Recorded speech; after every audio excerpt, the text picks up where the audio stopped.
building data centers on the moon is very productive of fuzzies, but not neutrons. Indeed, yes, indeed. And I feel like any file I saved on the moon, I would also want to save somewhere else as well.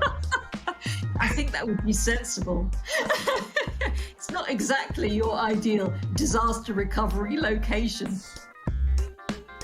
Hello and welcome to Environment Variables, brought to you by the Green Software Foundation. In each episode, we discuss the latest news and events surrounding green software. On our show, you can expect candid conversations with top experts in their field who have a passion for how to reduce the greenhouse gas emissions of software.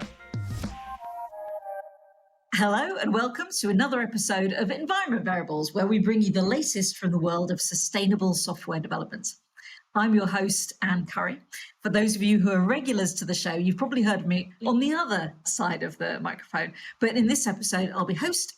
So this is going to be an interesting episode because we'll be talking about kind of science fiction approaches to climate change. What's going on? What's actually useful to us to be thinking about, and what probably isn't useful for us to be thinking about, what we might be distracted by. But it should hopefully be a very interesting episode. We have a guest today who is also massively interested in science fiction. So I would like to introduce to you our guest, Jo-Lindsay Walton. So hi, Jo, welcome to the podcast, and please introduce yourself. Hello, Anne. Hi, everybody. Yeah, I'm Jo-Lindsay Walton. I'm a research fellow in arts, climate, and technology at the Sussex Digital Humanities Lab.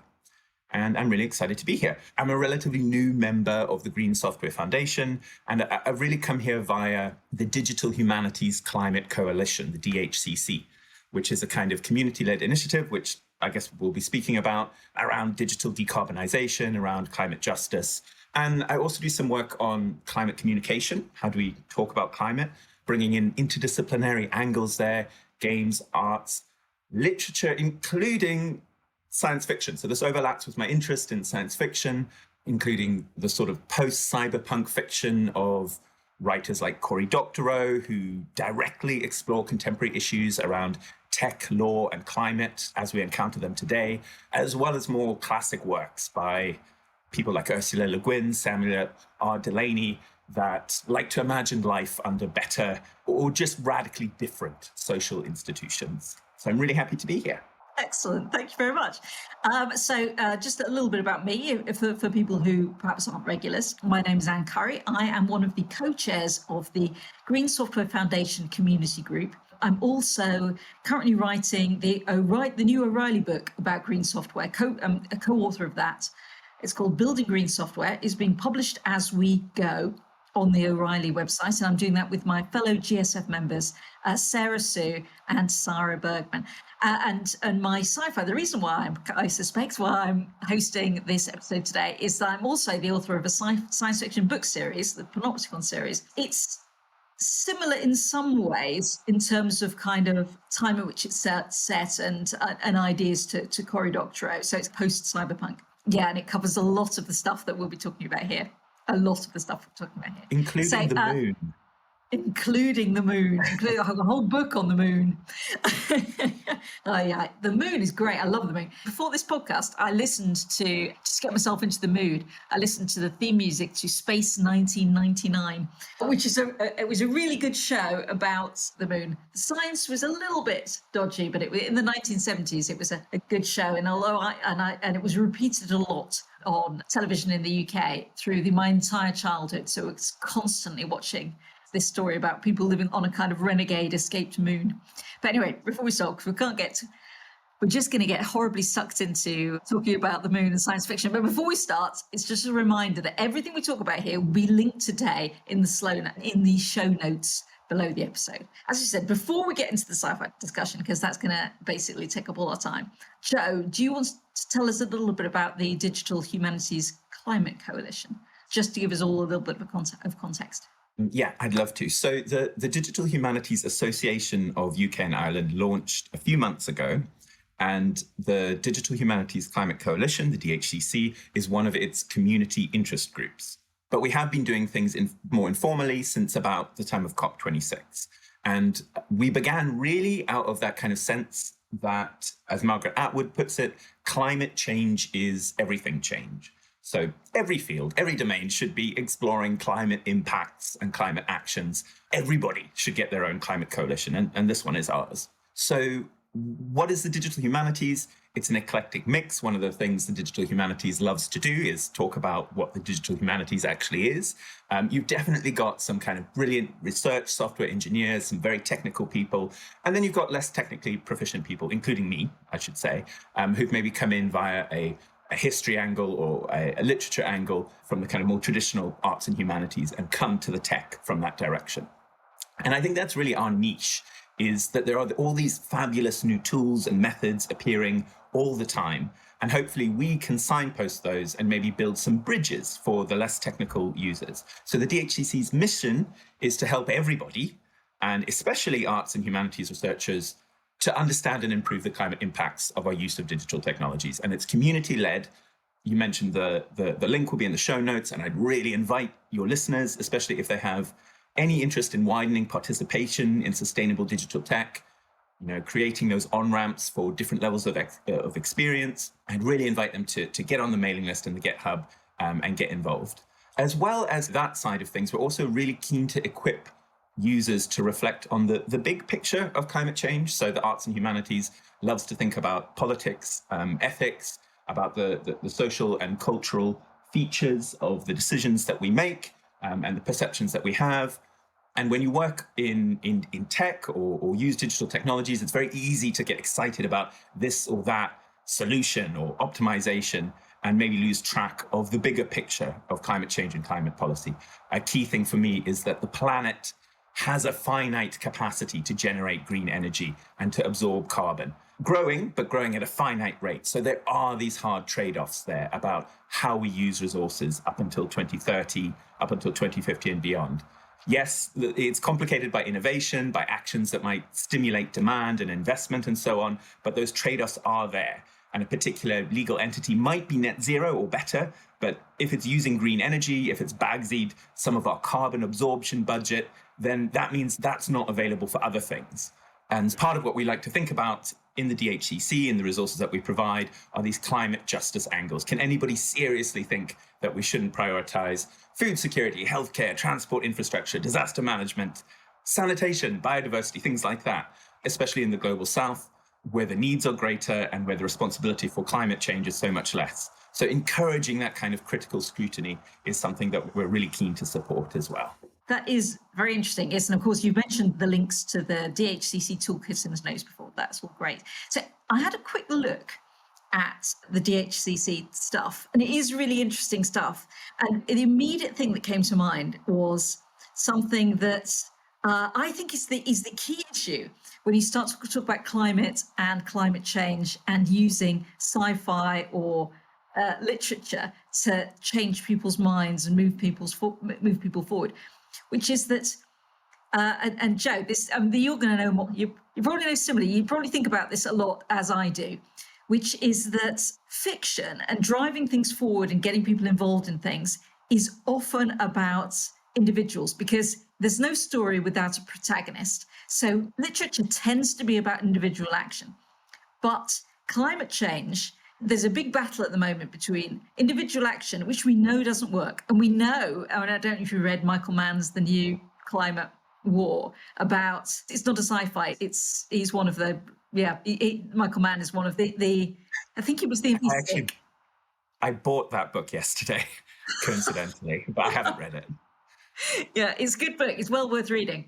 So Michael Mann was the inventor of the hockey stick on climate change and everything's going to go horribly wrong. We need to do something about it.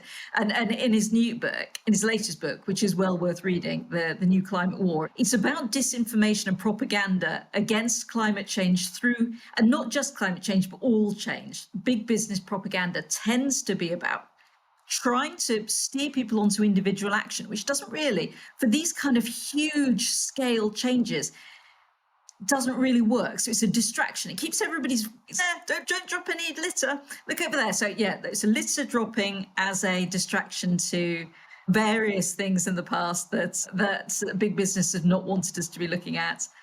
these days, turning down your thermostat, we should all be turning down our thermostats, but it's not in and of itself going to move the dial, ironically enough, on climate change. But in fiction, you have to have a protagonist, you have to have a story, you have to have individual change. Otherwise, you don't have much interest. I'm quite interested in your opinion on that. And also, I think somebody who tried to tackle that bit with loads of issues in the book, I would say, but nonetheless did attempt to tackle that was Kim Stanley Robinson in Ministry for the Future. I don't know if you want to talk about that at all. So, yes, this is the book that comes up a lot, doesn't it? What Kim Stanley Robinson does in that book that's very interesting is throw everything at climate change and then actually withholds judgment about what's been effective and what hasn't. He makes some judgments, but there isn't a kind of overall narrative that says these were the key drivers, these were the secondary drivers, and these particular measures were ineffective. It's a very interesting book. I would definitely recommend it. One of the things that interests me is that it does seem that paramilitary action is a big part of the relatively hopeful future that he paints, but it all happens off stage. I was so interested in that book. I wrote 2 reviews of it, for two completely separate venues. But your really interesting point about this question of individual action and systemic action, or systemic change, I agree. I think 90% or 99%, maybe 100%. I might frame it slightly differently when that dilemma comes up, when we think, is this about individual action or is this about system change? I tend to like to prioritize individual action, but I frame the individual action as saying you need to find your collectives, you need to find your alliances, you need to found your coalitions, work within larger organizations, work within your employment context, within activist context, within NGOs. So it is still your individual action, but you're looking to drive that bigger systemic change. Because I also think that while individual action can be a distraction, so can complaining about the distraction. That itself can become a kind of distraction. And just to bring it maybe a little bit to software, I think software and design is a really interesting space for thinking about how individual agency meets that kind of systemic plane. So I observe myself doing carbon-intensive things on a daily basis. I now don't use a thesaurus. I just go over to my tab and ask ChatGPT to give me a bunch of synonyms. But these are design questions. They're not just questions of individual responsibility. There are ways of adjusting these structures and incentives so that individual desires are manifested in different ways and perhaps in more sustainable ways. Yeah, it's interesting you say that, actually, because one of the things that I noticed on the DHCC website was the quite correct point that should developers be developing in Python, which is 100 times less efficient than C, for example, which is something that I used to talk about years and years ago. And it's certainly true, because I used to be a C developer and Python's terrible compared to C. But I can see why people moved over to Python, because C is just so much more difficult to write. And it certainly isn't the low-hanging fruit. You could bash your head against a brick wall there. But having said that, I used to rail against it myself, and now I rail against people who rail against it, as you say. But the Python development team have now produced tools that will compile Python to C. So you can write in C and get the performance characteristics of, write in Python, nice easy language, get the performance characteristics of C. Now, that's the perfect solution for this. That is a good foundational strategic solution, which means that you don't have to change what you're doing. You can still write your code in Python. You get the really great performance out of it. But would it have happened if we hadn't all been moaning about how unperformant Python was compared to C? So to a certain extent, individual action isn't effective, but moaning about it often is effective. That's really interesting. Do you know, by the way, anything about the sustainability of this Mojo character that's just popped up? Mojo? No. The new programming language apparently combines the usability of Python and the performance of C.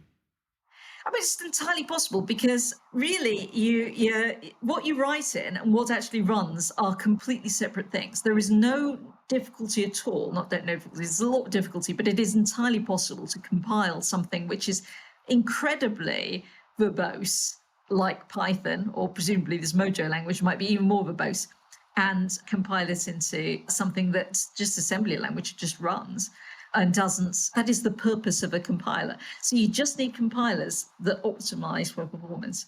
But more and more compilers are doing that, which is really good. That's the solution we want. We don't want people to change their individual behaviors. We want compilers to get better. But what we should probably do is get back to the actual thing that we're supposed to be talking about today, which is the moon and data centers on the moon, and also data centers in orbit. Now, I have, as our usual host, Chris Adams would say, I have a lot of reckons on this subject, so both good and bad. So just to give you a bit of context on this as a listener, back in May, we published an episode of Environment Variables called Data Centers in Space, which I was on, which discussed the possibility, and the very real possibility, of building a data center in space to mitigate power consumption and pollution and various other things. And again, I've done a lot more thinking about that in the intervening time. And we focused on the Ascend program, which is basically a space cloud for Europe, with an awful lot of finagling around acronyms to turn it into Ascend. And basically the idea is to move data centers into orbit. And today we've got a link in the show notes below to a blog post from Western Digital written by Roni Shendar, which discusses the idea of this is a very real possibility, not necessarily a possibility for tomorrow, but a possibility for at some point for building a data center on the moon. So just to give you a rundown of the blog post, it talks about a startup company in the US called Lone Star Data Holdings, which wants to revolutionize data storage by building moon-based data centers and by using the lava tubes on the moon, where you've got some kind of effectively, although there's going to be an awful lot of demand for these lava tubes, because every plan for the moon involves using the lava tubes. How many lava tubes are there? But anyway, lava tubes on the moon to give you a kind of built-in warehouse with stable, which actually is mostly about shielding you from space rays, which are pretty horrendous outside of the Earth's atmosphere, and not just the atmosphere, but the magnetic shield around the Earth. So everything's terrible out there.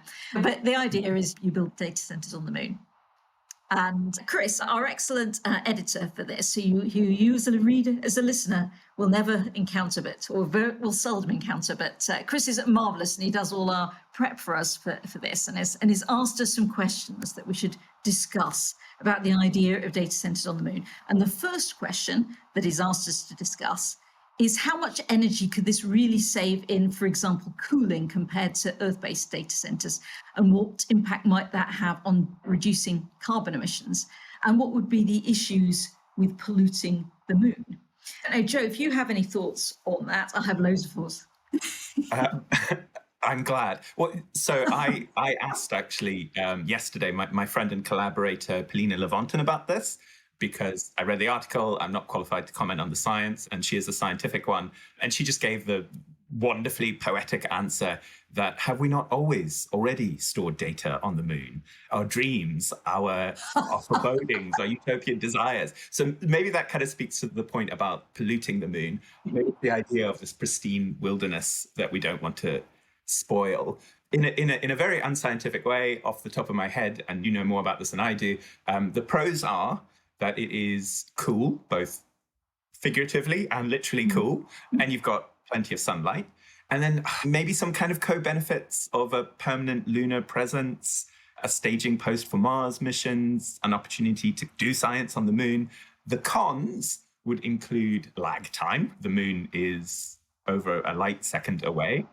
Obviously lifting a lot of mass and the energy and embodied carbon implied in that. I don't know if are they planning 3D printing and stuff in situ? If not, or even if so, there's a big carbon cost to putting stuff on the moon in the first place. And then remote maintenance. I would like to see you do this in Antarctica, under the sea first, a lack of legal framework as well. And then just broadly, the con of uncertainty. Does a data center in low gravity, in a vacuum, with just a soupçon of atmosphere, no magnetic shielding, is the data going to behave differently over the years? So basically, I think it is completely bananas.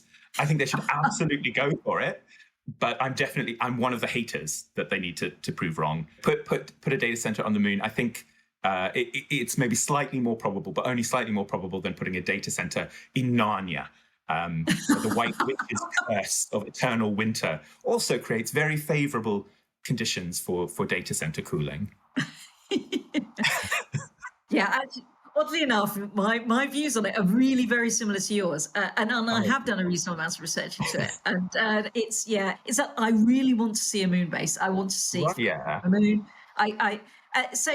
Jeff Bezos, oddly enough, has some quite good thoughts himself on this, which is, in answer to the second question of won't it pollute the moon, Bezos' position, and I tend to think he's probably right, is yes, good.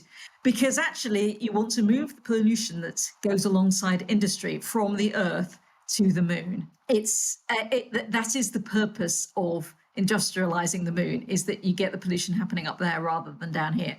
And we love the idea and the hopes and dreams and the sunny, and I love to wave at the smiley face of the moon at full moon.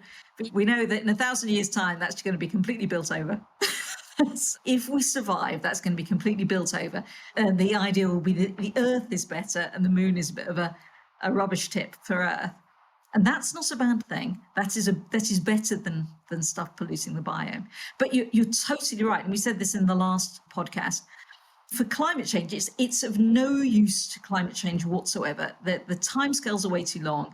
And you can get all of the benefits that you would get from a moon data center, much as I love the idea, and I really wanted to have them at some point, through Greenland and Antarctica eventually will have constant 24/7 power through water, hydroelectric power runoffs from melting glaciers. So we've got limitless power there if we were willing to use it, if we were willing to be bothered to put a data center on Greenland, which has issues, but much, much fewer issues than building a data center on the moon. And even Microsoft are already building data centers for under the sea, which they find actually is very good for cooling. And if you don't poke around with them because there aren't people around, then they last longer. So you get better use out of your embodied carbon and things like that. Yeah, I totally agree. Climate change wise, it's a crazily stupid idea. It's a distraction. Although I love the idea and I really want it to happen. Yeah, it's an interesting paradox, isn't it? That we do love the idea, even though we know it's a terrible idea. Yeah, we love the idea. We've got to have a moon base. We've got to have a moon base. I think it's quite a common thing, isn't it, that amongst sustainability leaders, amongst environmentalists, you get this understandable, and I have a lot of empathy with it, animosity sometimes towards space travel and space exploration. And I can see where it comes from. It comes from these completely unscientific imaginaries where we can mess up this planet and simply escape to another one. And it comes from, for example, within degrowth discourse, which is a very big conversation, but which I think captures some important aspects of the climate crisis that are not well articulated elsewhere. Within degrowth discourse, I think there's an association between space travel, space exploration, and the sense that there will be an infinite plenitude of resources for us to continue to keep expanding into if we just find the technological solutions. So I can see where that animosity comes from. But at the same time, earlier in the episode, I gave that kind of big list of things that I would like to see prioritized when we use our carbon budget. Basic things like food security, transport infrastructure, social connectivity, disaster management, etc. I would put space science in there as well. I think this is something that is exciting, inspiring, worth doing. One of the kind of something that you wouldn't regret doing, something you wouldn't regret spending resources on. So I'm interested in knowing if there are ways of separating that positive vision and association of space and space exploration, of separating that from the environmentally catastrophic set of discourses that it's been meshed with. What do you think? Yeah, it is a shame that the degrowth movement is never going to sell anyone, because it's a bit hopeless. It smacks of regressing to a world where So we talked about the Kim Stanley Robinson book, The Ministry for the Future. And one of the things in there it was talking about, oh, well, no, there are no mass holidays anymore, but there are still these lovely holidays in which people go to amazing places on hot air balloons and airships. And so the thing is, those are really crazily expensive. I can see why people resist the climate movement, because it really played to that thing of, there won't be holidays for everyone, but there still will be holidays for an elite group of people. And then you're not in it. We've got to keep technology that gives something good to everyone and doesn't just mean that there's like super stuff for a tiny number of people and terrible stuff for the majority of people and they can't go on holidays. We have to come up with a solution that is in some way inspiring. If we get rid of all inspiring stuff, we're never going to sell anyone to get started. Although having said that, I know we slag off progress on climate change, but we've made a lot of progress. Huge amounts of progress. Yeah, and there are a number of perception gaps in terms of the kind of progress that has been made and the risks that we face. The IPCC science is not well understood, not broadly understood. At the same time, there are also a huge number of kind of scientific uncertainties that are not well understood. Perfectly normal scientific uncertainties, a perfectly normal kind of part of scientific practice. All good science produces uncertainty, but these are not well reflected in contemporary climate policy, and particularly, I think, in some of the more techno-solutionist visions of the future. I think you're right that degrowth has a branding problem, and I'm interested in seeing some of those same ideas appearing under different rubrics, under different titles. I think often it's the way that the most kind of interesting, fascinating, and hopeful ideas somehow appear with the absolutely worst possible labels attached to them. But definitely, if you drill down into a lot of degrowth discourse, you'll find a variety of opinions, but you'll certainly find ideas reflecting what you're saying about a climate transition needing to be just and needing to be inspiring, something that has something for everybody and realizes co-benefits in everybody's lives and is not just about an elite enjoying a legacy of luxuries while the rest of the world kind of wanders around in hair shirts, self-flagellating. Yeah, because it struck me, say, in the Kim Stanley Robinson book, he'd obviously made some effort to not write that, and yet he'd still written it. It's really hard for degrowthers to think about how they're going to pitch the message, I think. And I think it's a totally pitchable message, but it's also very difficult for them. Even things like the 15-minute city, you'd think, who would possibly object to the idea that you'd be able to get to the shops within 15 minutes walk or a quick cycle or a bus, and then we regularly buy? Who could object to that? And yet it's become a horrendous political hot potato. But we can't really, as Michael Mann points out in his book, don't underestimate how much money the other side have to put into convincing everybody to keep with the status quo. You have to be a fantastic communicator to communicate change when there is an almost limitless amount of money arrayed to make whatever you say sound bad. That's very interesting. The 15-minute city thing was astonishing, wasn't it? It got, as I understand it, mixed up in all these kind of conspiracy theories where people thought they were going to be contained in these urban oubliettes where they couldn't travel any great distance. Yeah, really astonishing. And the point about disinformation, about misinformation, about greenwashing is really interesting. I think we're entering a time of great epistemological uncertainty. I even wonder if the framing of greenwashing is adequate to cover all the sorts of instabilities of meaning and information that we're likely to be encountering. I wrote this kind of musical glossary of terms called, I think it was a greenwashing glossary or something like that, and coming up with other terms like green wishing, for example, where you are doing something good. It is improving the sustainability of your practices, but you're also indulging in wishful thinking and you're not duly weighing the actual sustainability impact of what it is you're doing, and a bunch of other kind of terms like that. Yeah, it reminds me of obviously the effective altruism movement, which is the a kind of the utilitarian charitable movement around you put your money where it's going to have the most effect rather than where you feel good about it. Totally, that's had a big proponent of that was the guy behind the FTX, the cryptocurrency collapsing thing. So fundamentally, EA has been completely blasted away by the behavior of FTX. But they had a very good description of how you might think about doing the right thing and the wrong thing. And it was get your fuzzies and your utolons separately.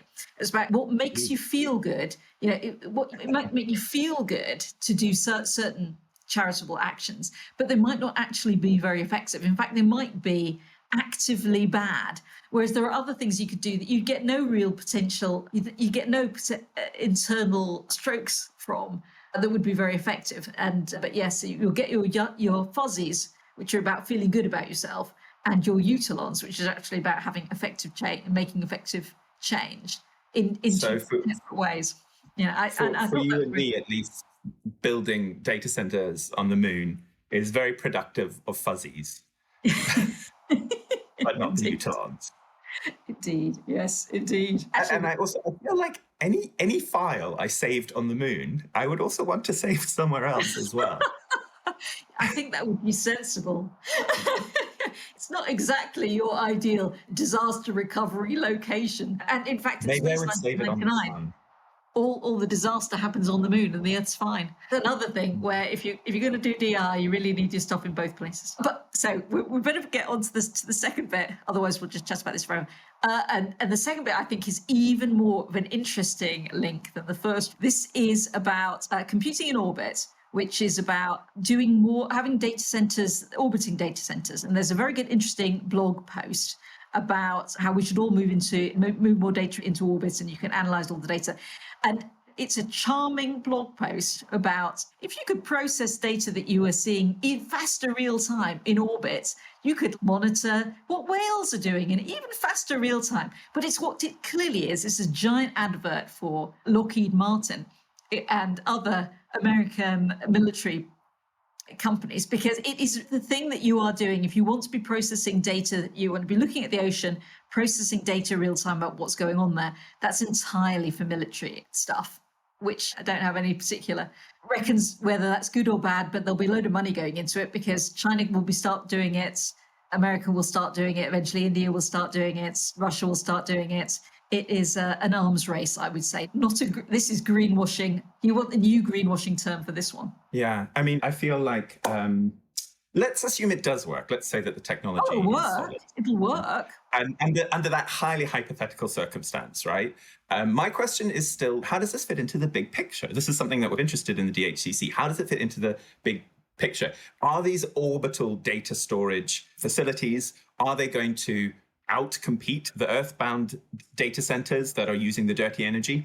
Who actually holds the big picture of global strategy here, of addressing the urgent issue of climate change? Is it the Conference of Parties? Kind of, but they're mired in all these geopolitical rivalries. Is it the scientists, the IPC? Yes, but they're constrained by the remit of political neutrality and face challenges around communication. Is it the finance, the markets? They're waking up to something. They're trying to incorporate climate into these risk management methodologies that they don't really play all that nicely with. Is it science fiction? Yes, we're drawing in a really interdisciplinary way. We've talked about Kim Stanley Robinson throwing everything at climate change, but it is ultimately a story. I'm not really sure who does hold the big picture. And if I was to try and summarize it in a crude way, it seems that we're hoping to adjust the rules of the game. We haven't even adjusted them yet, but we're hoping to adjust the rules of the game so that goods and services and enterprises and value chains and industries and sectors and whole communities and regions that are incompatible with a broadly livable planet are going to be destroyed in the Schumpeterian whirlwind of creative destruction. Will crash and burn. And I think there's a lot of emphasis on the creation side of that, building data centers on the moon or in orbit, but not enough imaginative, creative, realistic thinking about the destruction side of it. There's this expectation that enterprises are going to snitch on themselves. Oh, we've tested for impairment. We're reporting against this particular standard. All our assets are stranded. We're just going to shut up shop. Goodbye. So I think I would be interested in more science fictional thinking about the potential pain of switching from carbon-intensive activities to the sustainable ones, not just the focus on the kind of shiny new possibilities, but also the focus on what it's like to shut up shop. Yeah, which you should read my books. I will. Yes, yeah, I completely agree. All the stuff we've talked about today about sci-fi is marvelous, it's lovely, it's fuzzies, but it's not green at all, and it will be no part of the climate solution, or very little part of the climate change solution. There's nothing here that is being suggested that couldn't be done vastly better on Earth. Now, I'm not saying that none of this stuff should be done, but it's not part of climate change, and it is being washed as if it is, and it's not. So we have chatted for too long, and we have overrun all our times today. We're now just having to zip through and do our closing questions. Jo, if you had a data center in space, which fictional sci-fi franchise would you reckon would be best at running it? It's a good question, I think. Because we've been saying the word data so much, I can't get Star Trek Next Generation out of my mind. So Data, Picard, Bev, Deanna, that lot. I think it would be hilarious in general because the captains always ride roughshod over the metrics that officers present them with. Your download will complete in 1 hour, and they're like, give it to me in 30 minutes. Aye, Captain. Yeah, I think I agree that Data would be excellent at running a data center, but I think it would have to be Data on his own. I don't think anybody. And you wouldn't need anybody else, would you? You really wouldn't need anybody. But actually, I think the best people would be from the same franchise, the Borg. I would just get the Borg to run the data center. They're already a big data center, aren't they? They are a big data center. Terrible customer support, but I think there are some major folk who are no better at customer support than the Borg. And I won't mention their names, but we all know who they are. Thank you very much indeed. We've come to the end of our podcast, and all that's left for me to say is thank you so much, Jo. That was really great. Thanks for your contribution. And for our listeners, where can they find out more about you? Thank you. Yes, it's been really interesting. I wish we could talk longer. So I think many of your listeners might be interested in the DHCC toolkit. You don't have to think of yourself as a digital humanities person. I hope some might be tempted to get involved and contribute. If you're interested in science fiction, I'd encourage you to check out the British Science Fiction Association. Again, you don't need to be UK-based.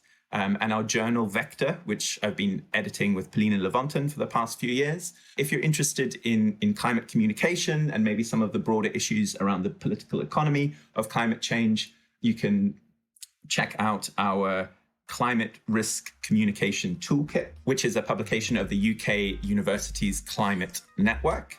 And yeah, I think that's plenty to be getting on with. Thank you again. So that's all for this episode of Environment Variables. All the resources for this episode are in the show description below, and you can visit podcast.greensoftware.foundation to listen to more episodes of Environment Variables. See you all in the next episode. Bye for now. Hey everyone, thanks for listening.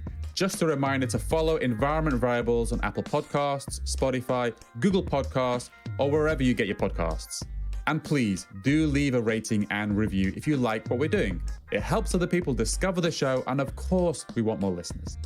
To find out more about the Green Software Foundation, please visit greensoftware.foundation. Thanks again, and see you in the next episode.